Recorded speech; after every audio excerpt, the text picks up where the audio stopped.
Olá, pessoal! Na aula de hoje nós falaremos sobre histologia. Veremos os diferentes tipos de tecidos que nós temos, como epitelial, conjuntivo, muscular e nervoso. O corpo de um organismo multicelular é composto por distintos tipos de células especializadas em funções diferentes. A histologia, por sua vez, é a ciência que estuda os tecidos biológicos, sua origem, característica, tipo de célula e funcionamento. Os animais vertebrados possuem 4 tipos básicos de tecidos, que serão o que nós estudaremos hoje. O primeiro é o epitelial, segundo o conjuntivo, terceiro muscular e quarto nervoso. O tecido epitelial possui função de revestimento superficial externo do corpo, fazendo parte da pele, dos órgãos e das cavidades corporais internas.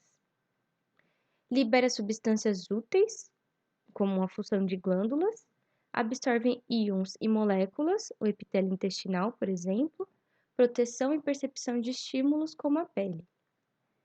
E suas células são justapostas e conectadas por pequenas quantidades de substância extracelular. Suas células possuem grande aderência entre si devido a junções intracelulares. O tecido ele não é vascularizado e as células são nutridas por difusão que ocorre a partir dos capilares presentes no tecido conjuntivo próximo ao epitélio. A união das células dos tecidos epiteliais são por junções celulares, como zonas de oclusão, zonas de adesão, desmossomos, hemidesmossomos, junções gap ou comunicantes e interdigitações, que é o aumento da superfície de contato. Podemos classificar o epitélio quanto ao número de camadas celulares, como epitélio simples ou inestratificado, epitélios estratificados e epitélios pseudoestratificados. A classificação dos epitélios quanto à sua forma chamamos de pavimentoso, quando as células são achatadas como ladrilhos, de cúbico, quando as células têm o formato de cubo, e prismático, quando as células são alongadas com forma de coluna.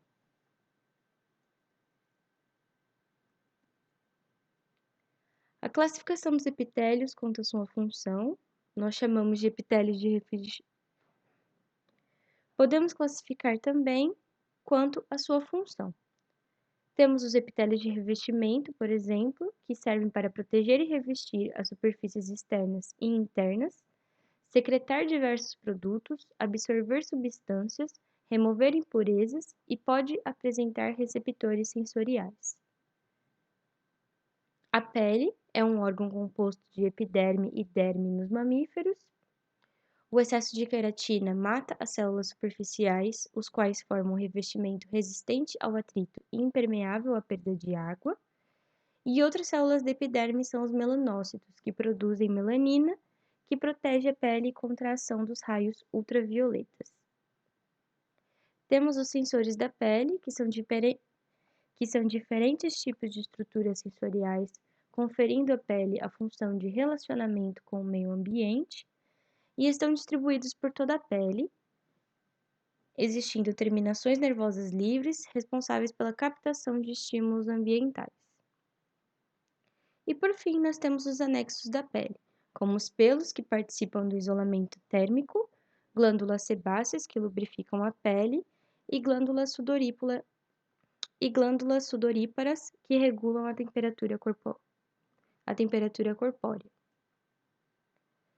Temos a classificação dos epitélios quanto à sua função de glândula. Os epitélios glandulares, por sua vez, são produtores de substâncias e estarão de acordo com a forma de secretar e serão classificados de acordo com a forma de secretar substâncias. São classificados de acordo com a sua forma de secretar substâncias. As glândulas de origem epitelial podem ser classificadas como exócrinas, endócrinas ou mistas. As glândulas exócrinas são as que lançam seus produtos através do duto para a cavidade interna. Exemplos: as glândulas lacrimais, as sudoríparas, as glândulas salivares, as mamárias e sebáceas. Temos as glândulas endócrinas, que lançam seus produtos diretamente na corrente sanguínea, como as glândulas da tireoide, hipófise e adrenais. E temos as glândulas mistas, que possuem uma região tanto endócrina e outra região. E temos as glândulas mistas, que possuem a região endócrina e exócrina. Um exemplo é o pâncreas, que possui uma porção exócrina que secreta enzimas digestivas no intestino, e a porção endócrina que secreta os hormônios insulina e glucagon no sangue. O tecido conjuntivo é composto por vários tipos de células e por farta matriz extracelular, secretada pelas próprias células desse tecido. A função é de sustentação, preenchimento e de transporte de substâncias. Essa matriz de aspecto transparente e gelatinoso é constituída principalmente por água, glicoproteínas e fibras proteicas. De acordo com o tipo celular e a porção relativa entre os componentes da matriz extracelular, os tecidos conjuntivos podem ser classificados em tecido conjuntivo propriamente dito, que é o frouxo, denso modelado e denso não modelado, o tecido conjuntivo com propriedades especiais, que é o adiposo e o hematopoético, ou tecido conjuntivo sanguíneo, e o tecido conjuntivo de consistência rígida, que é o cartilaginoso e o ósseo. O tecido conjuntivo frouxo preenche espaços vazios, forma uma barreira contra a entrada de elementos estranhos nos tecidos e possui uma maior quantidade de células quando comparado às fibras.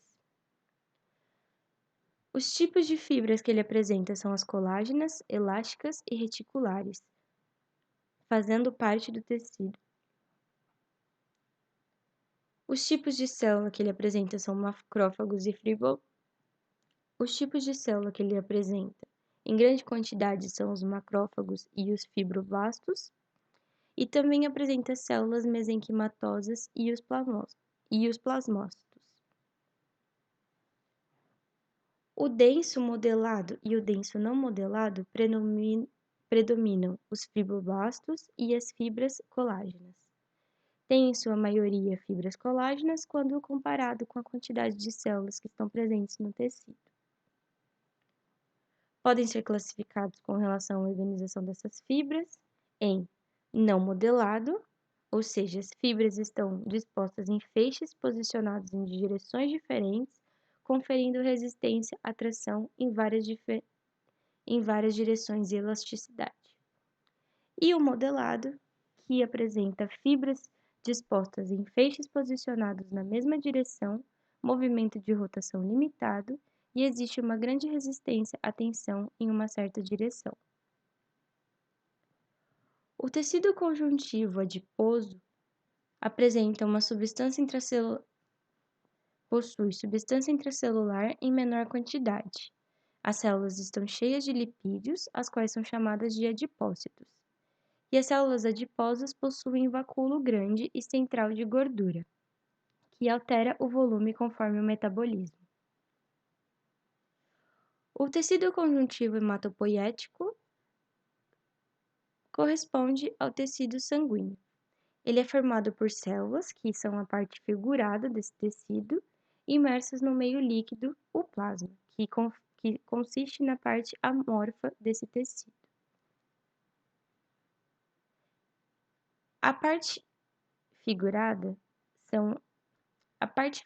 é constituída pelas plaquetas ou trombócitos, que são produzidos por fragmentação dos megariócitos, que são células grandes da medula óssea. Possuem substâncias ativas do processo de coagulação do sangue, que inibe a ocorrência de hemorragias. Os glóbulos vermelhos, também chamados de hemácias ou eritrócitos, são células sem núcleo que parecem um disco bicôncavo. Possuem uma grande quantidade de hemoglobina, que é uma proteína transportadora de oxigênio.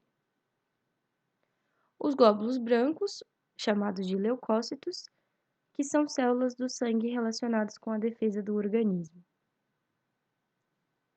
O tecido conjuntivo cartilaginoso possui função de revestimento de superfícies articulares para facilitar movimentos, auxiliando na sustentação.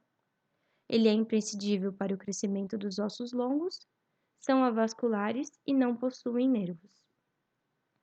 Estão localizados em grande parte do sistema respiratório, como nariz, traqueia, brônquios e epiglote,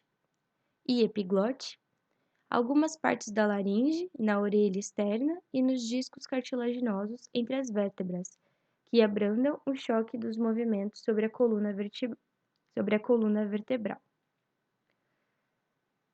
Apresenta células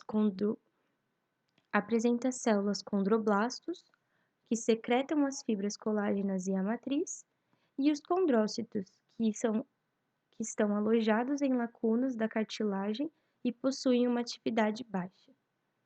Nós chamamos Estes são os condroblastos velhos, pois eles se originam a partir de condroblastos que envelheceram.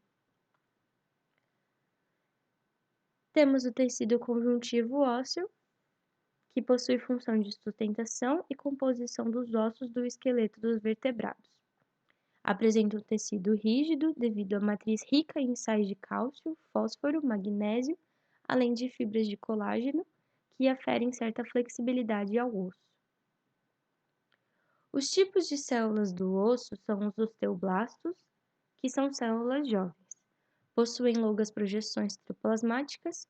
Quando secretam a matriz intracelular ao seu redor, os osteoblastos permanecem retidos dentro, tornando-se maduros, transformando-se em osteócitos, perdendo os prolongamentos citoplasmáticos. E os osteoclastos, que são células principalmente ativas na destruição das áreas envelhecidas e das áreas lesadas do osso. Temos a remodelação e o crescimento do osso dependendo de fabricação dos hormônios responsáveis pela atividade do tecido ósseo, quantidades adequadas de cálcio e fósforo na dieta alimentar e quantidade adequada de vitaminas, como vitamina D, que auxilia na deposição de cálcio e fósforo na matriz óssea. O tecido muscular apresenta células que são multinucleadas, alongadas e com características contráteis. É fundamental na locomoção, na contração do coração e das artérias, como os vasos sanguíneos, dos ossos e das artérias, dos órgãos do tubo digestório e outros. Apresenta fibras musculares, que são as células dos tecidos musculares. As fibras musculares são as células dos tecidos musculares que são alongadas e têm o nome de miócitos. Existem 3 tipos de tecido muscular: o estriado esquelético, o estriado cardíaco e o liso ou não estriado. O estriado esquelético recobre completamente o esqueleto e está conectado aos ossos. É um tecido com contração involuntária, possui células com vários núcleos periféricos. No citoplasma encontram-se as fibras contráteis, miosina, grosso, e actina, fina. Essas proteínas são organizadas de modo que originam as bandas transversais, que são claras e escuras, particularidades das células musculares estriadas, esqueléticas e cardíacas. Os tipos de fibras que o tecido estriado esquelético apresenta são lentas ou vermelhas, que é o tipo 1, possuem mioglobina, proteína que conduz e estoca oxigênio para os tecidos musculares, e mitocôndrias. É altamente resistente à fadiga e, assim, estão adaptadas a movimentos duradouros e lentos. Para sua atividade, utilizam a energia proveniente do processo de respiração celular normalmente. O segundo tipo são as rápidas ou brancas. São fibras mais claras, pois possuem pouca mioglobina e mitocôndrias. Estão adaptadas a movimentos rápidos e potentes. A energia para a atividade dessa fibra vem de processos anaeróbios, como a fermentação normalmente. O tecido estriado cardíaco apresenta células musculares estriadas com núcleos centrais. Esse tecido é encontrado apenas no coração e possui uma contração potente, rítmica e involuntária. O processo de autoestimulação é realizado pelas células musculares cardíacas. Isso ocorre independentemente de um estímulo do sistema nervoso. E por fim, o tecido muscular liso, onde as células musculares lisas não possuem estriação. Os miócitos são uninucleados, têm contração lenta e involuntária. Esse tipo de tecido é encontrado em grande parte do sistema digestório, como o esôfago, estômago e intestinos, que é responsável pelo peristaltismo nesse sistema.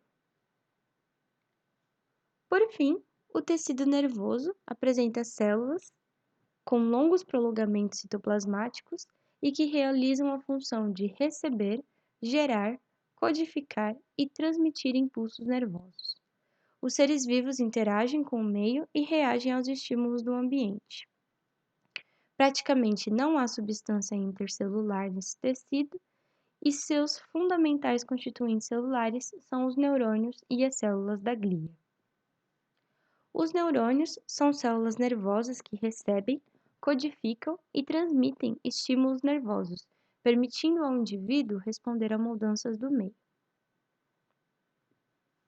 As células da glia diferem na forma e função. Assim, cada tipo tem um papel diferente no organismo. Os astrócitos alimentam a rede de circuitos nervosos e fornecem o suporte mecânico. Os oligodendrócitos fazem função semelhante às células de Schwann, sintetizam bainhas protetoras sobre os neurônios. A micróglia é um tipo especializado de macrófago, fagocita detritos e restos celulares do sistema nervoso. A transmissão do impulso nervoso ocorre com os estímulos nervosos se propagando sempre no mesmo sentido, onde são recebidos pelos dendritos, continuam pelo corpo celular, passam pelo axiônio,